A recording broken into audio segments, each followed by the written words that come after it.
Dober dan in dobrodošli. Za urinsko inkontinenco trpi več kot 50 milijonov ljudi v razvitem svetu. Prizadene dvakrat več žensk kot moških, njena pojavnost pa narašča s starostjo.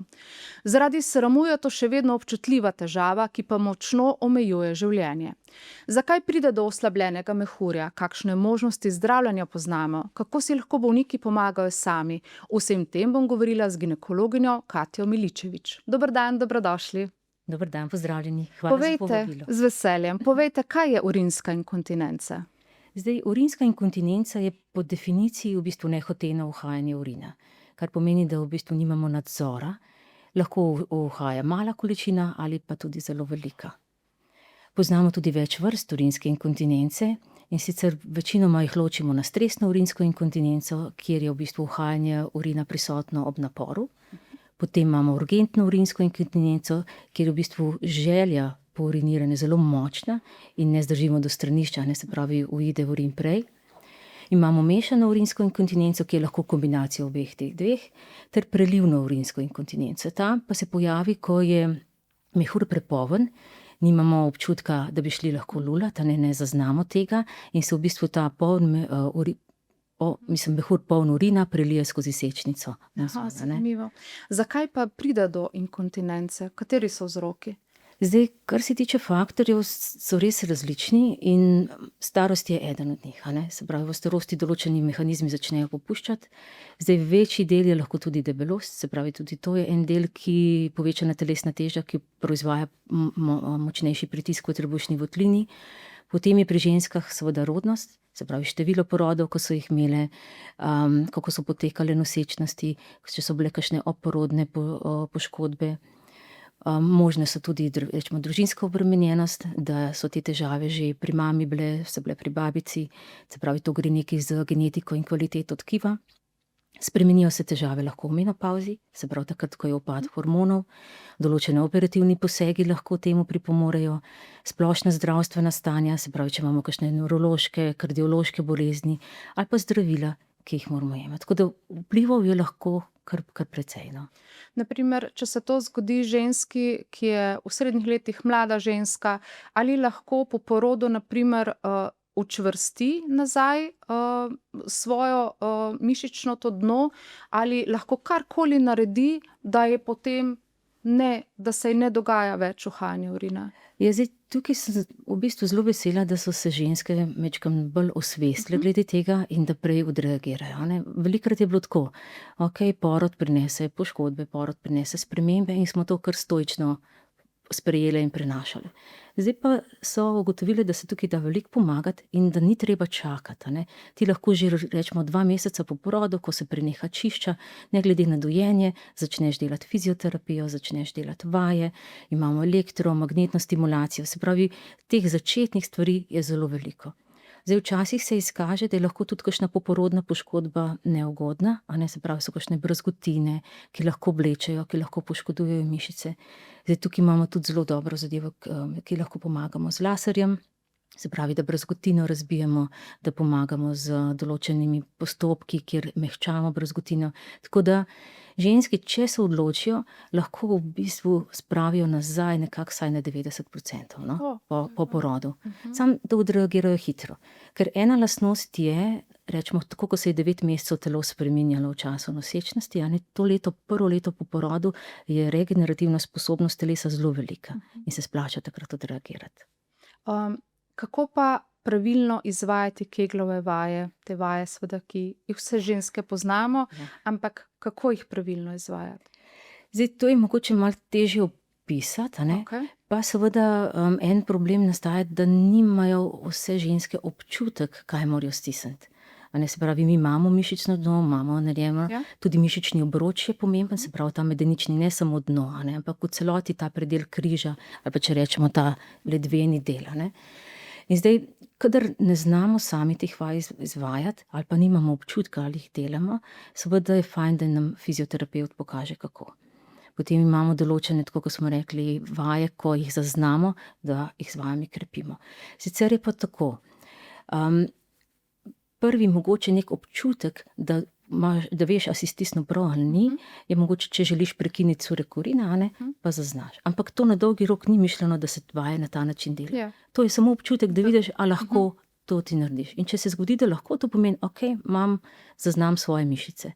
Potem je pa velikokrat lahko zdaj to, ali je to v stoji, ali je to v neki vrsti, ko sediš, najlažje pred televizijo doma, a ne, se daš v polležeči položaj, noge pokrčeš, se skoncentriraš, a ne, in probaš delati mišice.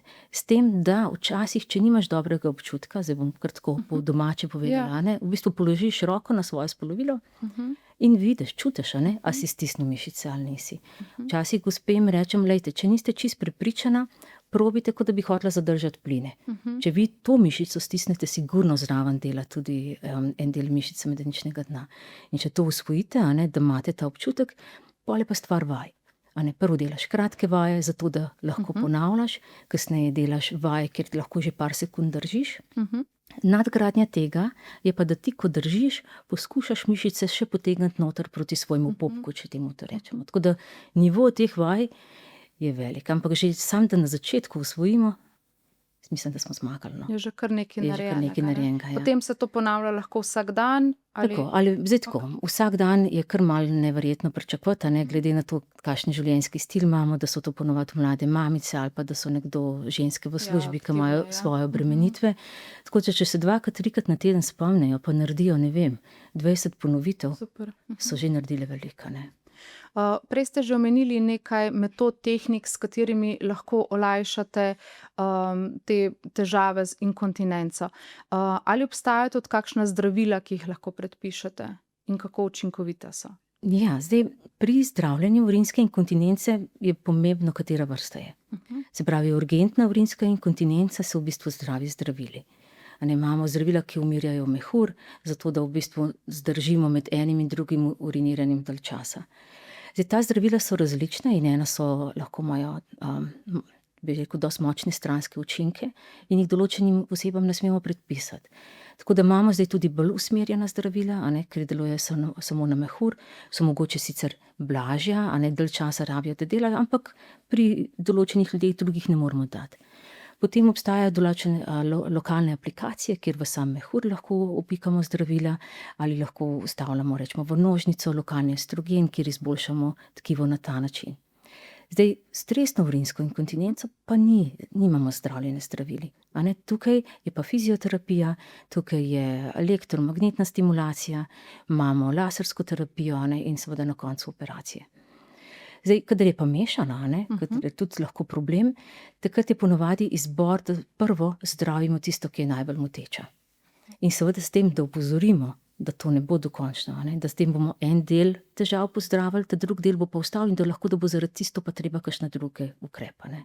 Se pravi, da bo lahko kombinacija zdravil in operative, rečemo.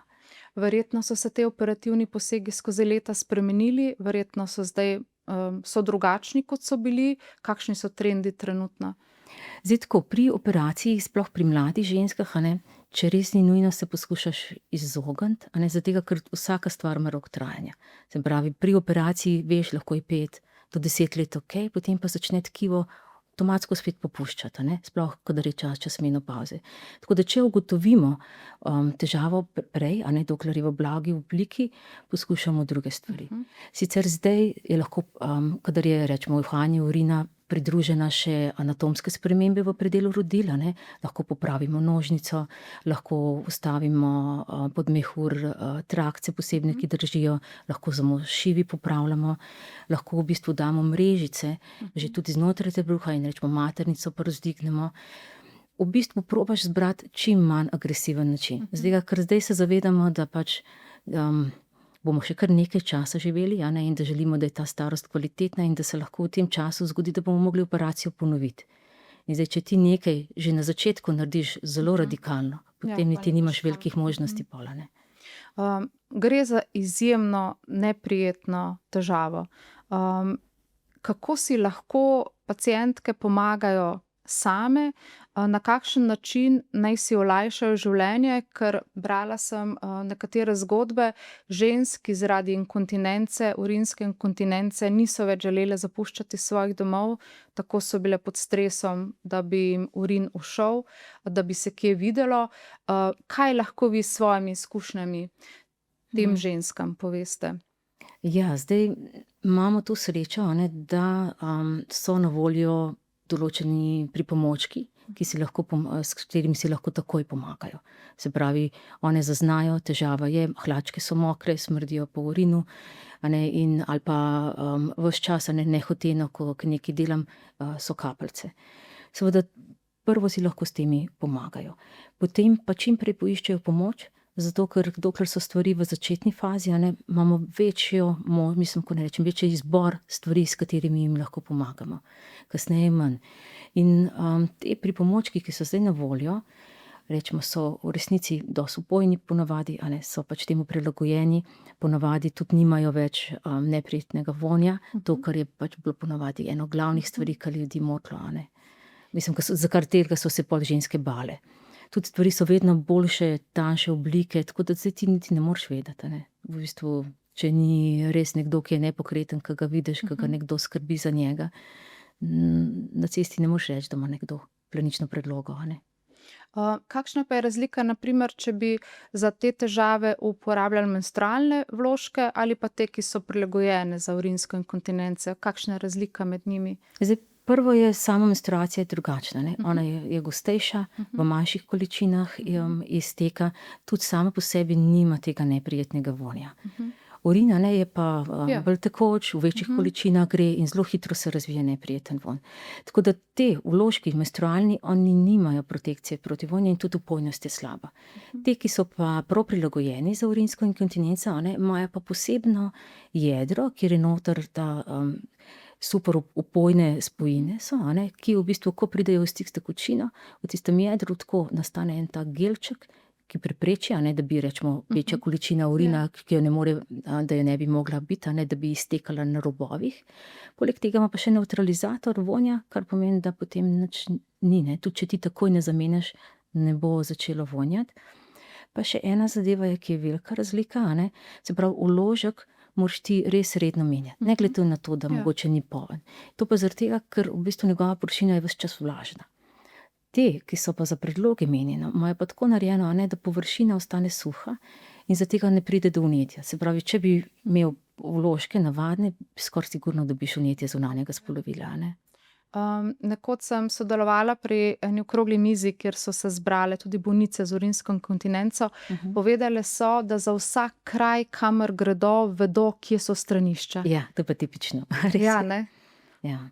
To je tako, v bistvu že ko planirajo obisk, takoj vejo. Tudi, rečemo, prevoznik avtobusni ve, da se mora na 2 uri ustaviti, ima pregledano. Tako da, ja, jaz mislim, da se prilagodi pot pa to, kar delaš, pa kamor potuješ temu, da veš, da so stranišča okrog, Gotovo pa verjetno tudi to, da si nervozen, da ne veš, kje boš prišel do stranišča, še poslabša, sploh če gre za kakšno stresno inkontinenco. Ja.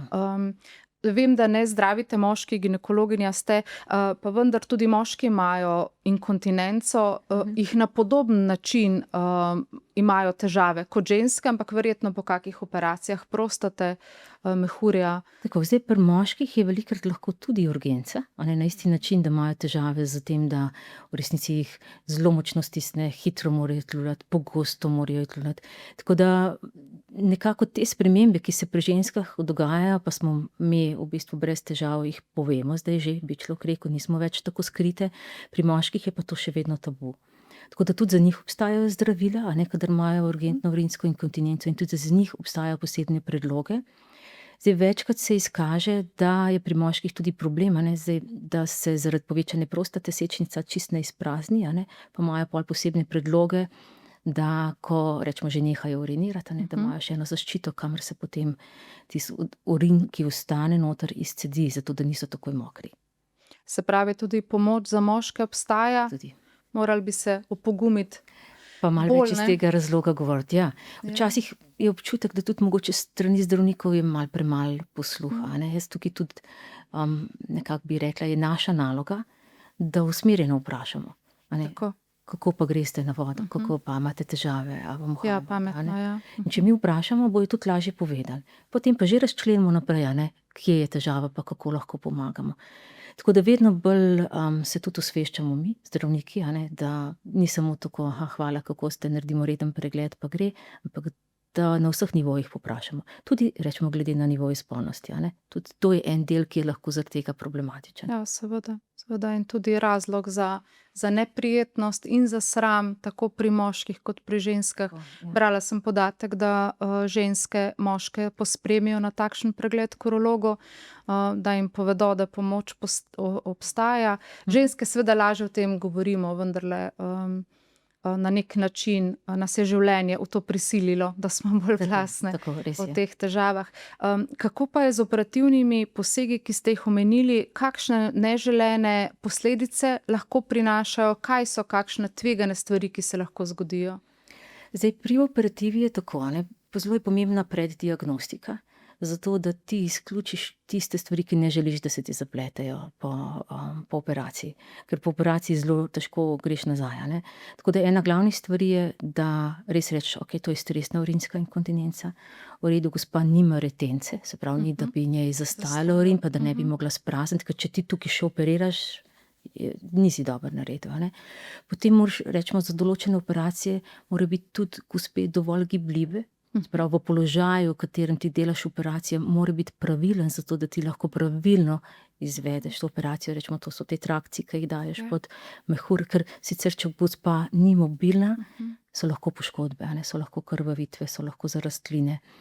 Zdaj, to, kar je mogoče največkrat, je, da se lahko kakšne erozije naredijo na predelu nožnice, a ne, tam, kjer ta trakec je. Lahko se zgodi, da trakec preide v mehur, a ne, pa dela težave z kroničnimi vnetji. Zdaj, ampak to so res resni zapleti, so redki zapleti, tako večinoma so ženske zadovoljne, ker so v bistvu kontinentne, so, a ne, pa te operacije same po sebi niso dolge, niso tako, recimo anesteziološko zapletene, kakor samo recimo res ta položaj.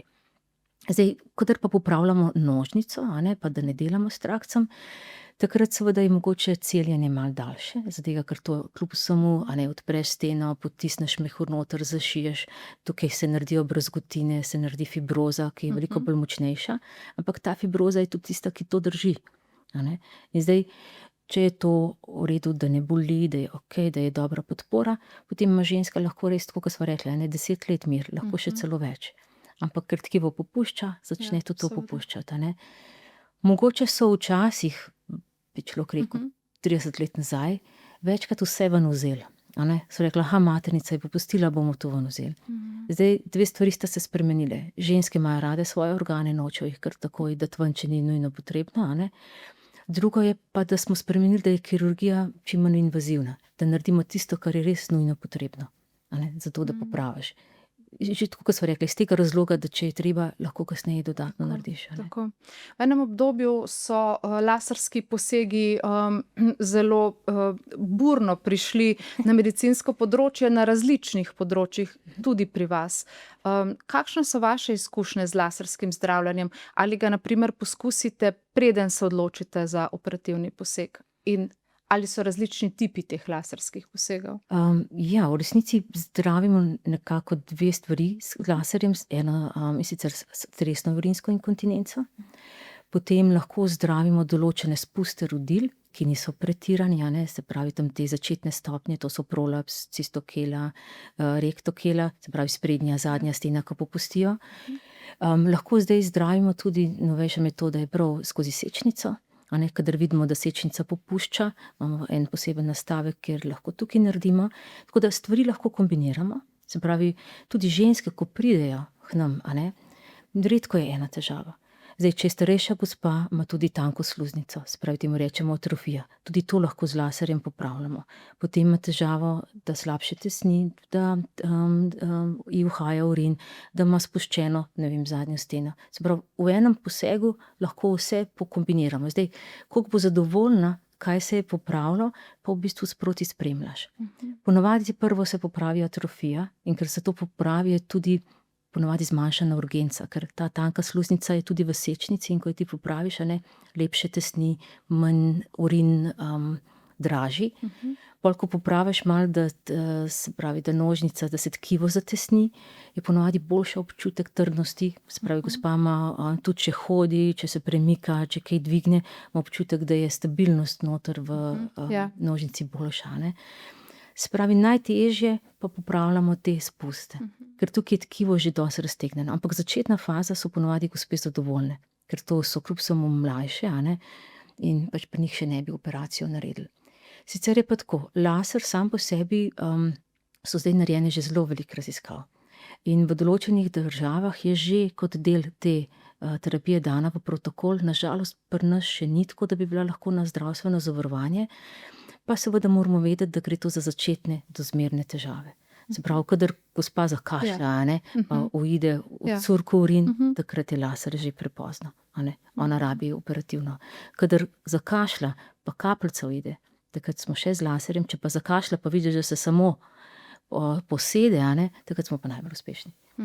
Tako da moraš zbrati. Ja, gotovo. Individualna izbira. Pa laserske posege delate v lokalni anesteziji? Ne, v bistvu laser, če je, zdaj jaz lahko govorim za ta laser, ki ga jaz uporabljam, tukaj posegi niso vleči. Si pravi, gospa čuti, da jaz nekaj z njo delam, sigurno, celo da ni. brez, Tako da delam brez. Drugače, kar se tiče kirurgije, pa drugih stvari, vsaj v lokalni ali pa splošni anesteziji, drugače sam laser za urinsko inkontinenco je brez. Tudi ta, ki je v sečnici. Zanimivo. Kaj bi na primer svetovali ženskam, česa naj se izogibamo, na primer vem, da skakanje po trampolinu, to so take zadeve, ki na primer, ko enkrat rodiš, ne greš več na trampolin. Je še kaj takšnega, kar bi lahko upozorili, da je dobro malo popaziti? Da je dobro. Ja, zdaj trend je tudi dvigovanje uteži, tako da jaz bi tukaj rekla, da je treba z pametjo delati. Ker ko ti z dvigovanjem uteži večaš intraabdominalni, se pravi trebušni pritisk, seveda to vse pritiska dol. In zdaj, če si ti ženska pri 45 ali 50 ali še več, pa doprej nisi nikoli dvigovala uteži, zdaj si pa začela, prvo je treba medenično dno ojačati in zelo, zelo previdno in počasi te stvari delati. Zdaj, kar se tiče vadbe, ta se mi zdi mogoče edina bolj sporna. Sicer je fajn, da je dobra in urejena prebava. Se pravi, zaprtje je lahko problem, potem je lahko pretirana telesna teža problem, kar je res zdaj tudi v porastu, v razvitem svetu. Sicer pa izogibanje alkohola, izogibanje kajenja. Zdaj, kajenje ne samo po sebi zaradi določenih toksinov, ki jih prenaša, ampak tudi kronični kašelj se lahko razvije, s katerim ti potem vse to lahko poslabšaš. Pri alkoholu vse mišice popustijo, nadzor gre, tudi določene psihoaktivne snovi so zdaj zelo popularne, ki tudi lahko ali retenco naredijo, ali pa v bistvu sprostijo nadzor, da nimaš v bistvu take zadeve. To so tisto, kar lahko sam narediš. Verjetno pa ni priporočljivo, da bi pacienti, ki imajo urinsko inkontinenco, zaradi te manj pili čez dan. Ja, ne, to pa sigurno ne. Zdaj, tako, spet sta bile dve skrajnosti, nekaj časa je bilo, treba je piti, pa so ljudje mogoče na moment pretiravali. Ampak določena osnovna količina je potrebna za delovanje naših organov.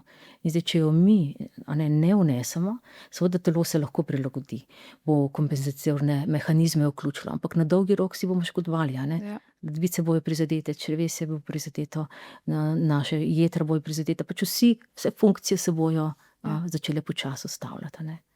Se pravi, da tudi zvečer jim ne bi svetovali, da na primer po 7 uri ne pijejo, ampak mogoče, da pijejo po požirkih vendarle do trenutka, ko grejo spat. Zdaj, tukaj je malo drugače. Mogoče gled na svet malo drugačen. Treba je pijačo, ali pa pitje pijače razporediti preko dneva. Zdaj, če nekdo, ko preko dneva zaradi službe, zaradi obveznosti ni nič pil, pa bo zdaj to naredil proti večeru, seveda bo vstajal po noči in hodil urlat. Zdaj, nekdo, ki je načeloma dovolj pil preko dneva, potem seveda ne rabi po noči, lahko po požirkih. Fajn je, da mogoče res 2 uri pred spanjem neha z večjimi količinami, seveda si pa lahko s požirkom usta omoči, pa ima občutek, da ni žejen. Izogibamo se slane hrane zvečer. To je tudi zadeva, ki lahko v bistvu nas naredi žejne in si naredimo slabo uslugo pol s tem, da se zbujamo. Je pa tako, prvi ukrep ponavadi vedno pri tistih, ki ponoči vstajajo, pa pogosto vstajajo, seveda je, da zmanjšamo, probamo na ta način, zmanjšati, da ne bi preveč pili. Obstajajo pa tudi podloge, ki si jih lahko pacienti dajo v posteljo.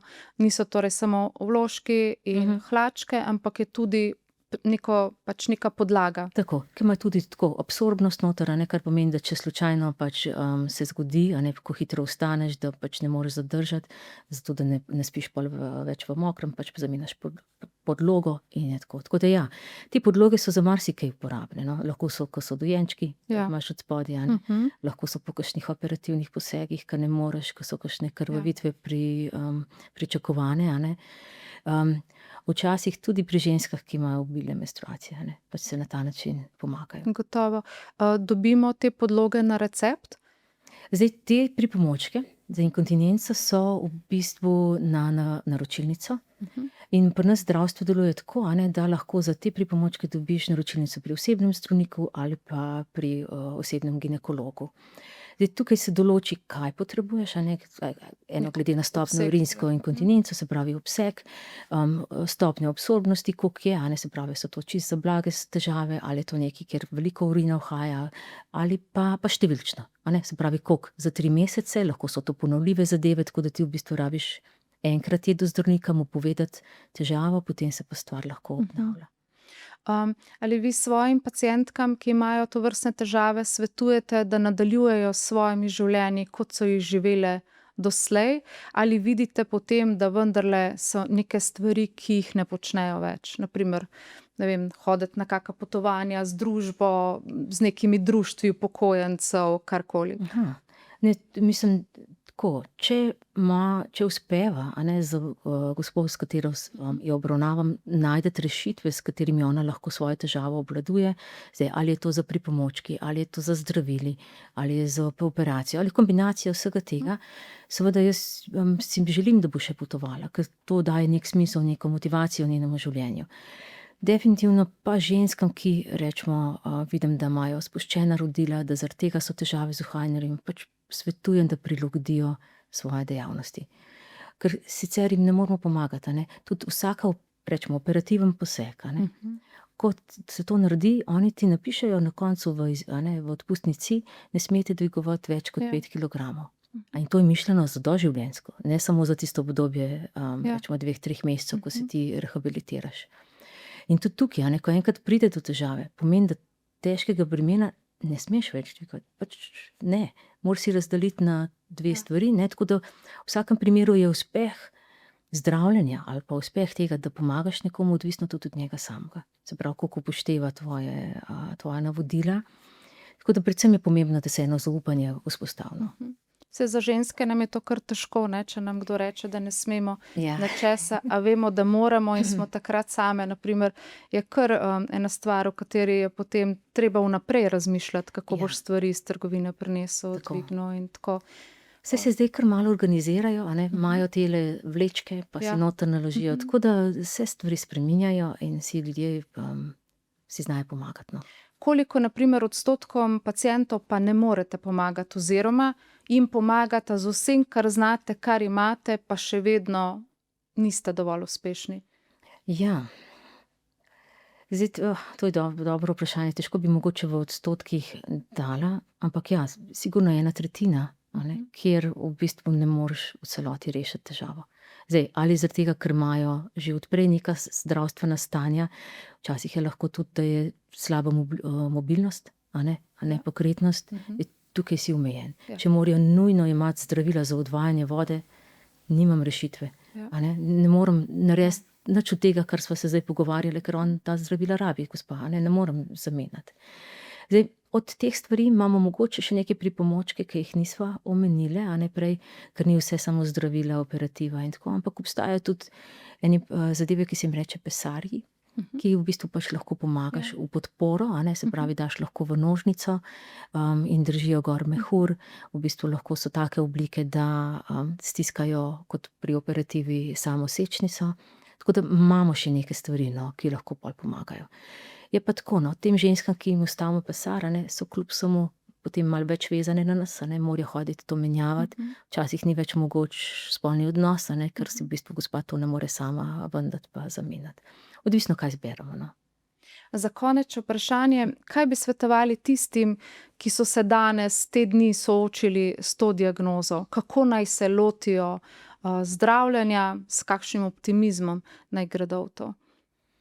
V bistvu tako, če so nekako naredili iz svojega stališča tisto, kar se jim je zdelo, da so, se pravi, naredili so že neke življenjske spremembe, spremenili so prehrano, pazijo na vse te stvari, kar sva jih mogoče omenili, ki oni sami lahko naredijo, in da se v parih mesecih kljub tem spremembam, ponavadi rečemo pol leta, stvari ne spremenijo, ali pa izboljšajo, ali pa se eventualno celo slabšajo, se mi zdi, da je nujen obisk zdravnika, no, in da se ne čaka. Ne reče, se bo boljše, ali pa počakam še majčkeno, pa bo boljše. Včasih se izkaže, da je lahko vnetje mehurja, kronično. Pa ko ti pozdraviš, pa gospa pol nima več težav, ne. Tako da ne predolgo čakati. Te ukrepe, ki pa jih lahko sami naredijo, je pa uravnotežena prehrana, uravnotežena prebava, da se izogibajo pijački, diuretično delujejo, se pravi, to so s kofeinom, teinom, da se izogibajo teh pretiranih ali pa neustreznih treningov, a ne, teh aktivnosti, prilagodijo svojim zmožnostim, no, a ne. Prav, najlepša hvala, vse dobro vam in vašim pacientkam. Hvala lepa, vse dobro vam tudi vam. Hvala lepa. Urinska inkontinenca je pogosta zdravstvena težava, ne nekaj, česar bi se morali sramovati. Pomembno je vedeti, da pomoč obstaja in da s težavo niste sami. Pazite na svoje zdravje in nasvidenje. Pokrovitelj današnjega podcasta je Tena.